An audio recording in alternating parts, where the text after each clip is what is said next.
ফুলেরও ওষুধ ব্যবহার করা হয় ফুল ফল আনার জন্যে। ভিটামিন ব্যবহার করতে হয় না ফসলে, সেই অনুপাতে ওই এক ওষুধই ফুল ফলের কাজও করে। ভাটিমেক দিয়েছি, সপ্তাহে 2 দিন দিতে পারলে ভালো হয়, একদিনও দেওয়া হয়। জাব মারার জন্যে তুন্দ্রা পাতা ব্যবহার করা হয়। গাছ কুকড়া লাগার জন্য বিভিন্ন রকম ওষুধ আছে, তুন্দ্রাইও সেরে যায়, আবার সময়টি ওই তোমার মনোসিলও ব্যবহার করা লাগে। ভিটামিন জাতীয় যেটা ওই ভিটামিন জাতীয় ফুল ফল আনার জন্য ভিটামিন জাতীয় ওষুধ ব্যবহার করতে হবে। আসসালামু আলাইকুম। ওয়ালাইকুম আসসালাম ওয়া রাহমাতুল্লাহি ওয়া বারাকাতুহু। ভাই কেমন আছেন? আলহামদুলিল্লাহ। দর্শক মণ্ডলী, আজকের এই প্রোগ্রামে আপনাদেরকে দেখানোর চেষ্টা করব বর্তমান সময়ে চলছে আষাঢ় মাস। প্রবাদ বাক্যে বলে আষাঢ়ে বান শ্রাবণে ঢল।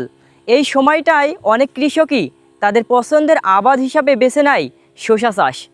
এই সময় যেহেতু প্রচুর পরিমাণ বর্ষা, এবং এই বর্ষার সময়ে কিভাবে করবেন শসা চাষ, এই সময় দেশি শসা করবেন নাকি হাইব্রিড, সমস্ত কিছুই শুনবো একজন অভিজ্ঞতা সম্পূর্ণ এক কৃষকের মুখ থেকে। এটা দেশি জাত, হাইব্রিডটা এই সময় ভালো হয় না, হাইব্রিডটা হয় শীতের সময়।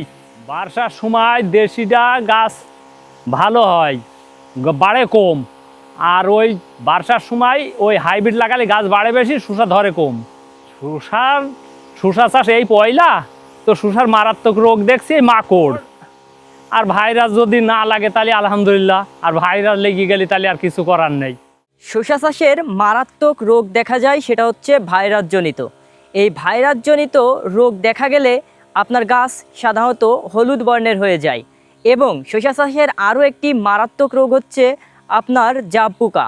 এটা গাছের শক্তিকে কমিয়ে দেয় এবং গাছের পাতা এবং কাণ্ডের রস শোষণ করে। এতে করে গাছ দুর্বল হয়ে পড়ে, এবং এই গাছ যখন দুর্বল হয়ে পড়ে তখন গাছে ফলনটাও অনেক কম। আমরা যে জমিতে দাঁড়িয়ে রয়েছি, এই কৃষক যেই পদ্ধতিতে শসা চাষ করছে এটাকে বলা হয় মালচিং পদ্ধতি। চীনে বিশেষ করে এই মালচিং পদ্ধতিতে চাষাবাদ করা হয়। এখন বাংলাদেশের মাটিতেও মালচিং চাষের দেখা মিলছে।